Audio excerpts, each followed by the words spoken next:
Ну что ж, у Поговорим нас об этом. готов гость, который нам расскажет, собственно, что происходит на фронте, что происходит в плане военных действий. Это Руслан Левиев, военный эксперт, основатель Conflict Intelligence Team. Руслан, привет, спасибо большое, что согласился выйти в эфир. Но расскажи, пожалуйста, что за последние несколько дней, за сегодня, по-твоему, самого важного произошло? Ну, мы видим, что ситуация на фронте не особо меняется. То есть пока что мы видим подготовку к будущей битве за Донбасс. Мы видим накопление войск в Белгородской области. Часть из них заходит на территорию Украины и двигаются в сторону города Изюм, который теперь находится под контролем российских сил. Вот. Но при этом, видимо, вся российская ждет окончания вопроса Мариуполя. Потому что для того, чтобы начать битву за Донбасс, нужно, чтобы она началась с двух направлений. Северное направление – это с города Изюм, соответственно. А северное – это после Мариуполя, дальше Гуляй-Поле и далее направление на наступление на позицию украинских сил. С Мариуполем они могут, в принципе, еще воевать довольно-таки долго, несмотря на то, что там значительную часть территории города контролируют российские силы. Оставшиеся укрепления украинских сил, за них можно биться очень долго. Можно вспомнить пример Донецкого аэропорта. Сам город Донецк уже давным-давно был под контролем российских сил, а вот Донецкий аэропорт, за него еще очень долго сражались многие месяцы напролет. То же самое может случиться и Азовсталью, например. С некоторой разницей, что Донецкий аэропорт все-таки он имел снабжение донецких сил, а позиции практически полностью окружены. То есть бывает, что там каким-то образом пролетают украинские вертолеты, как-то эти украинские военнослужащие окружены. И видно, что они готовят, видимо, действительно объявить хоть какую-то победу к 9 мая. Скорее всего, если именно что-то удастся объявить, то, возможно, только Мариуполь, потому что, несмотря на всю концентрацию сил, нам не особенно верится в большие шансы даже окружения группировки украинских войск, потому что ленд-лиз работает, и технику поставляют и для Украины тоже.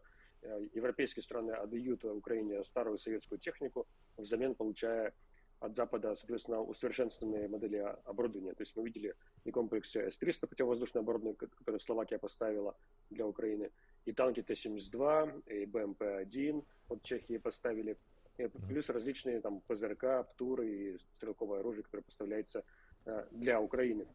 Соответственно, время в большей степени играет, я бы сказал, в пользу украинских сил, потому что они модернизируются, они получают новое снабжение, они подготавливают свою защиту, в отличие от российской стороны, где многие из тех контрактников, которые были на киевском направлении, Черниговском и Сумском, их вывели в Россию, чтобы дальше перебросить сначала в Белгород и дальше на территорию Украины.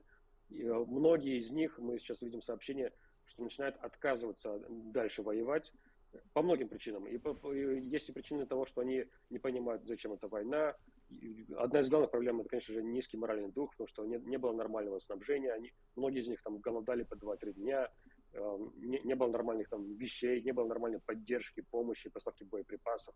И поэтому люди банально отказываются от части боевых действий. Пока процент не сильно высокий, но заметный. То есть по нашим прикидкам, по нашим ощущениям предварительным, это где-то там 20-40% там, практически в каждом подразделении пишут репортаж, что они отказываются дальше воевать. То есть они не дезертируют, не бегут от воинской части домой, но остаются как бы в расположении группировки сил, но отказываются переходить границу.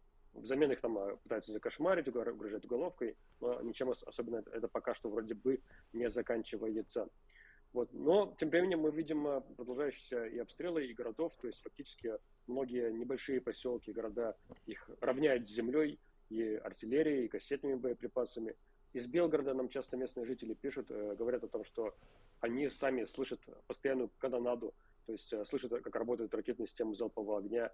И вот вчера мы видели видеозаписи из Харькова результатов работы этих систем, то есть мы видели применение кассетных боеприпасов по Харькову, что в очередной раз является военным преступлением со стороны российских сил. Мы видим продолжающиеся локальные бои и в Мариуполе тоже. Там тоже продолжают и участвовать в своих постановках в кадыровские войска, но по-прежнему мы не видели, чтобы они участвовали в боях, больше участвуют именно в съемках таких театральных боев, я бы сказал так.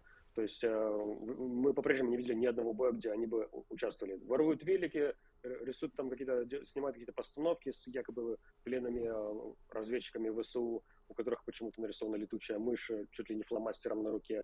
Вот. И потом пиарят это в своих соцсетях. Ну и, конечно, главная обсуждаемая тема за вчерашний день – это химоружие.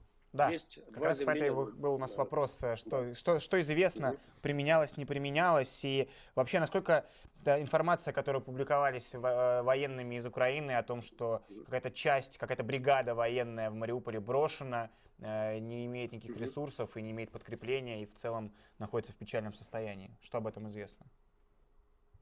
Ну, во-первых, то, что там подразделения украинские, которые находятся в Мариуполе, они окружены и условно, совсем, я бы сказал, все-таки условно брошены.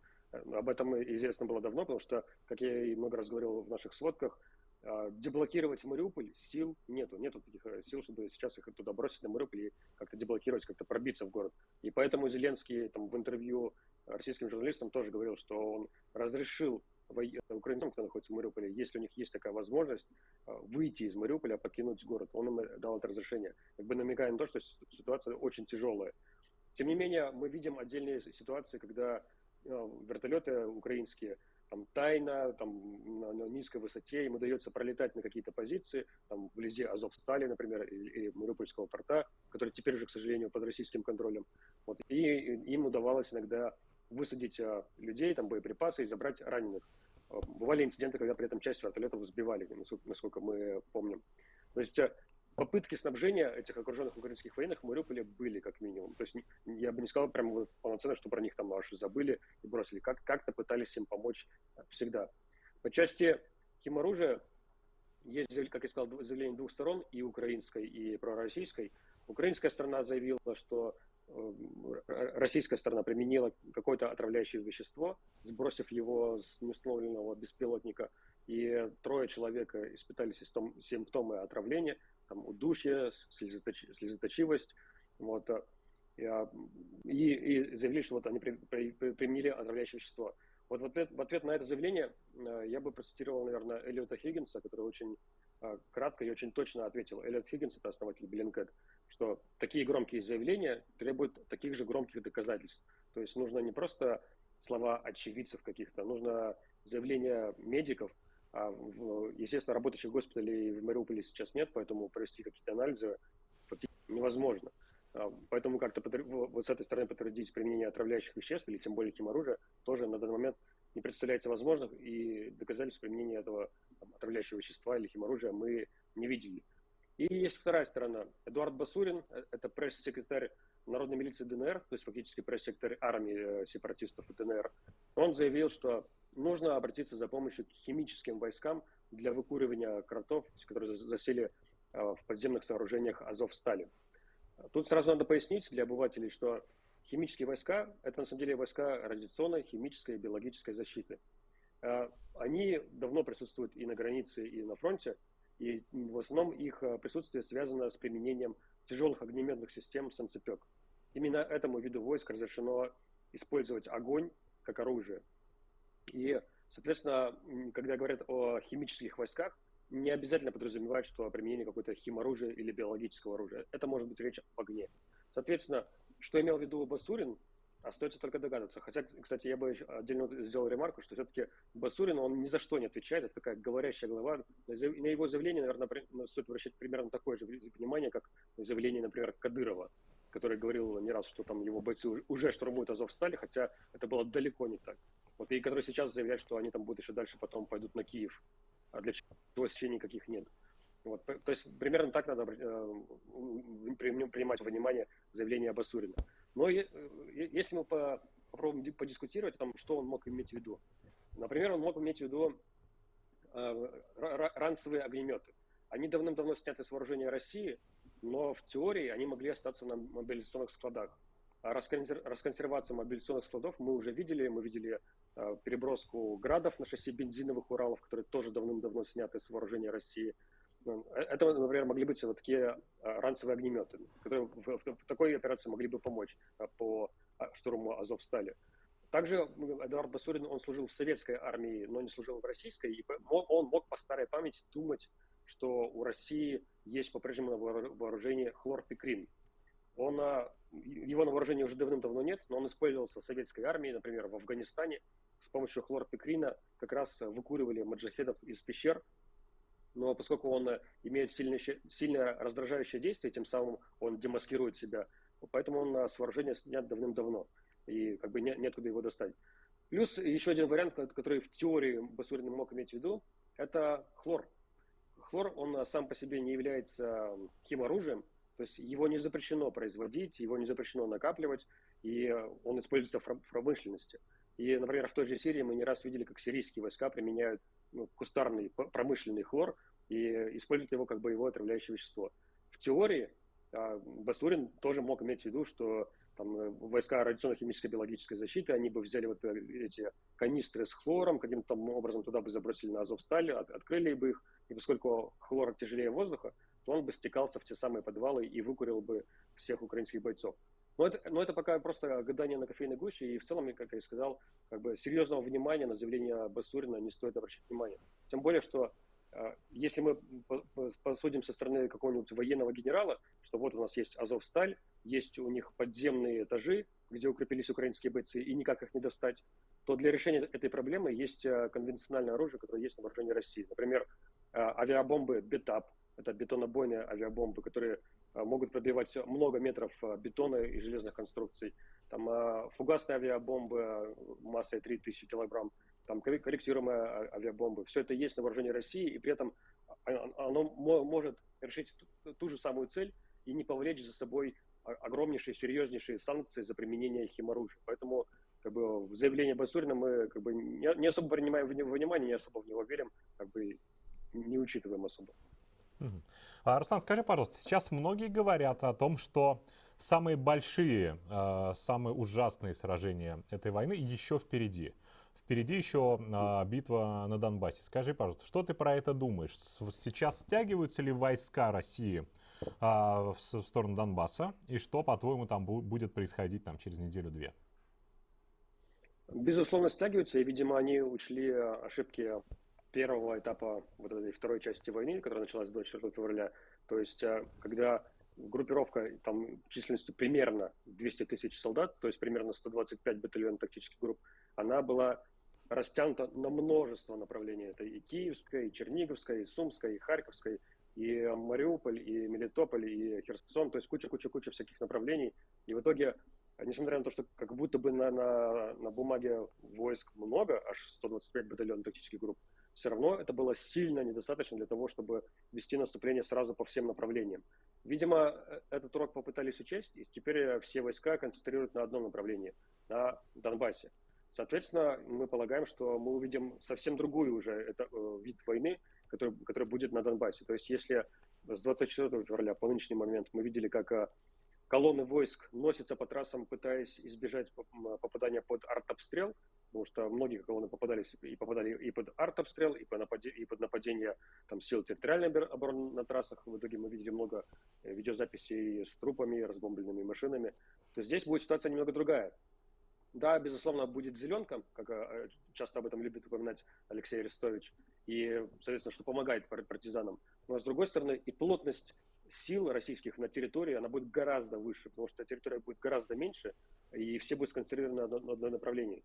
Не придется уже вот так вот носиться с выпученными глазами по трассам. То есть можно будет часть сил на трассе оставлять, чтобы они контролировали территорию и защищали проходящие колонны, прикрывали их с флангов. Если они сделают это правильно, то они должны будут сделать именно вот так. И тогда это будет совсем другая война.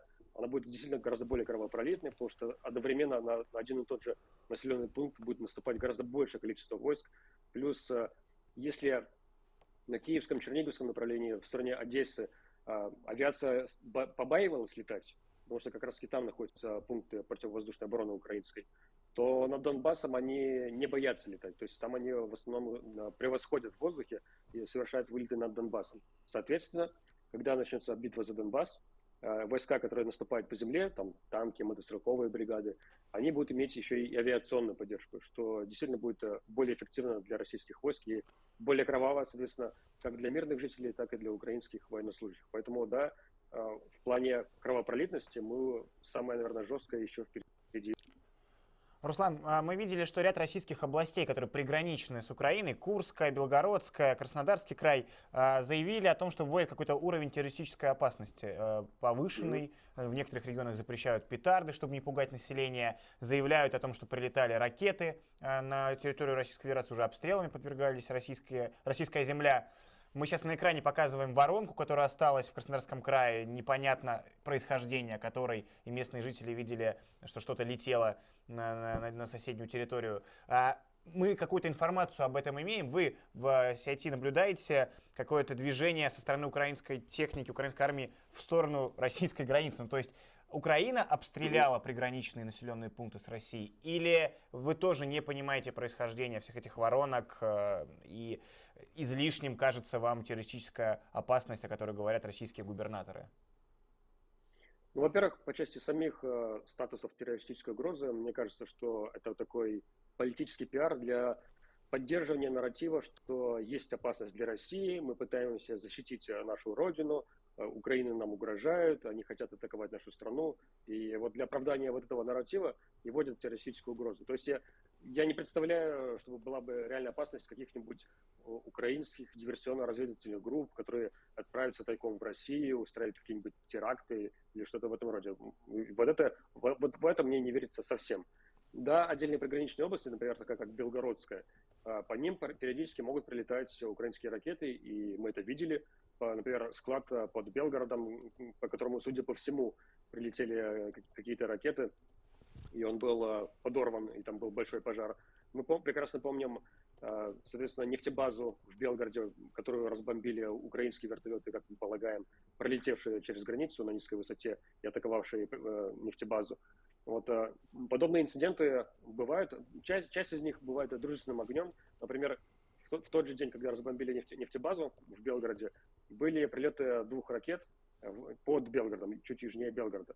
Мы геолоцировали направление прилета этих ракет, и оказалось, что они прилетели с российской территории. То есть это были российские ракеты, они могли там неверно сработать, как-то сбились с курса, но в итоге они упали под Белгородом. Никому не причинив вреда, но тем не менее упали. Было и такое.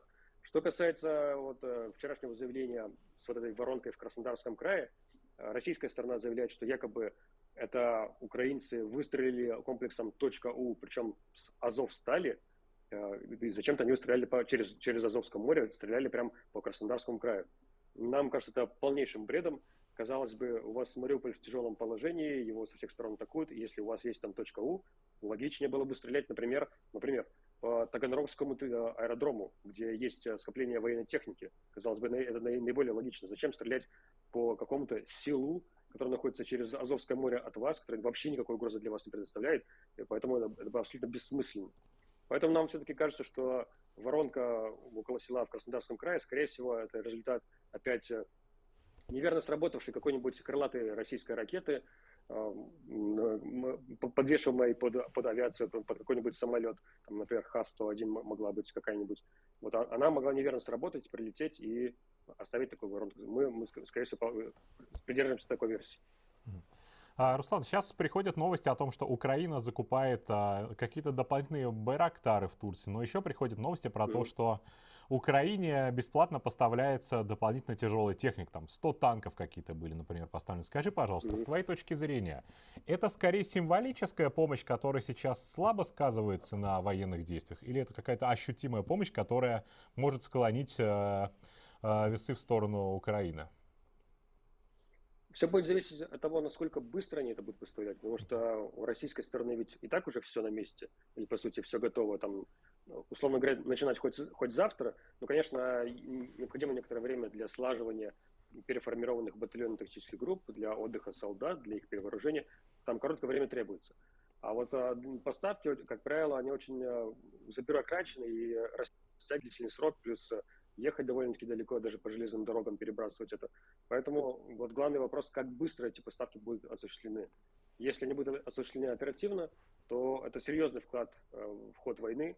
И действительно это очень серьезно поможет Украине. Даже учитывая то, что та техника, которую поставляют, в основном это очень устаревшие образцы бронетехники. Там танки Т-72 первых образцов еще советских времен, которые давным-давно устарели и не стоят на вооружении России. У России они куда более модернизированных версий.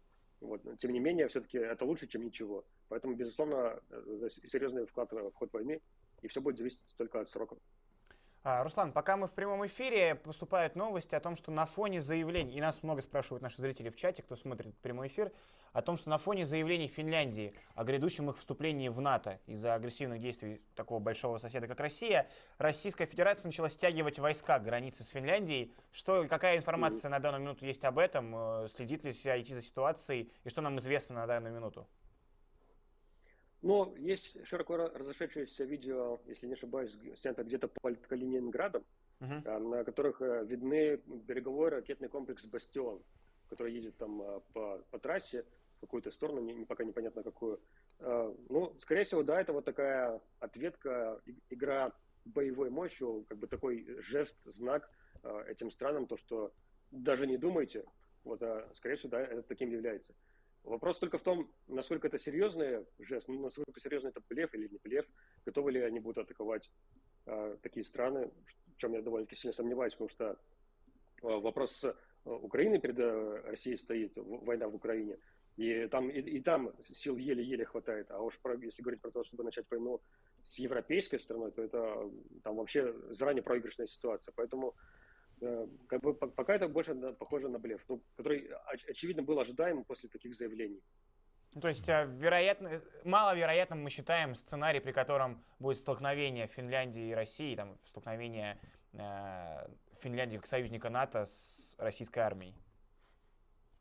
Мы полагаем, что, например, по Украине российская сторона, Кремль, российские военные сильно ошибались и в плане восприятия российских войск на земле со стороны населения и в плане боевой мощности украинской армии, они сильно ошибались, поэтому бросились вот в такую войну полномасштабную по всем фронтам. Про Финляндию и другие европейские страны, я думаю, все-таки они чуть более адекватны, понимают, что там это заранее проигрышная ситуация для России. Поэтому, да, мы не ожидаем такой войны. Руслан, скажи, пожалуйста, вот приходят новости про поставку оружия из Ирака по контрабандным каким-то сетям. Зачем это надо? Знаешь ли ты что-то про это? И второй вопрос тут же вдогонку к этому. Несколько недель назад уже, наверное, прошло, были новости про сирийских наемников. Заметны ли они где-то? Или они как кадыровцы снимаются в каких-то тикток-войсках для местной аудитории? Что вообще с ними сейчас происходит? Я бы уточнил поставку оружия из Ирака кому? Украинцам? Украине?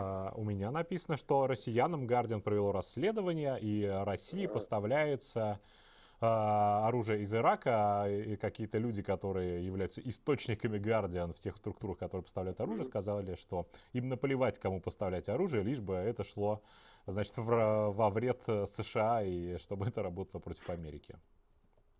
Ну, это интересное сообщение, надо его подробнее изучить, но я сомневаюсь, что речь идет о какой-нибудь тяжелой бронетехнике, да и, в принципе, вроде бы в России нет больших проблем как с танками, так и со стрелковым оружием. О каком оружии может идти речь, пока непонятно.